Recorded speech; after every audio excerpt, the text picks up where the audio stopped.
আসসালামু আলাইকুম, সবাই আশা করি ভালো আছেন। আজকে আপনাদেরকে যে বিষয় নিয়ে আলোচনা করব, আমাদের এখানে একটা ছেলে আছে, এই দেখুন, এর নাম হচ্ছে রাকেশ। এ হচ্ছে হিন্দু, রাকেশ মণ্ডল। এ কিন্তু একটা মুসলিম মেয়ের সঙ্গে কথা বলে এবং সে মুসলিম মেয়েটা কিন্তু একে অনেক ভালোবাসে, এও ওকে অনেক ভালোবাসে। দেখেন, কথা কিন্তু চলছে, সব সময় কিন্তু কথা চলতেই থাকে। দেখুন, আরও একটা হিন্দু মুসলিমের প্রেম কাহিনী।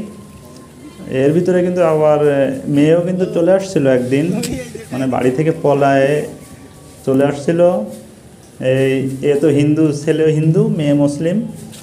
মনে করেন খুবই ভয় পাইছিল, তাই আবার গোপনে আপনার এর মানে মা বাবার কাছে ফোন দিয়ে আবার ফেরাই দিয়েছিল মেয়েকে এসে নিয়ে গেছিলো বাস স্ট্যান্ড থেকে। অনেক দূরে কিন্তু চলে আসছিল। এ নিয়ে কিন্তু অনেক কাহিনী আছে। আবার এ কিন্তু আপনার মুসলিম হতে চাচ্ছে। মেয়ে যদি একে বিয়ে করে বা ফ্যামিলি থেকে যদি মেনে নেয় তাহলে মুসলিম হবে, এরকম একটা চিন্তাভাবনা কিন্তু এই ছেলের মাঝে আছে। এখন আমি আপনাদের মতামত চাচ্ছি, আপনারা কে কীভাবে দেখছেন সেটা অবশ্যই কমেন্ট করে জানাবেন। দেখুন, সবসময় কিন্তু কথা বলতেই থাকে, যখনই সুযোগ পায় তখনই কিন্তু কথা বলতে থাকে।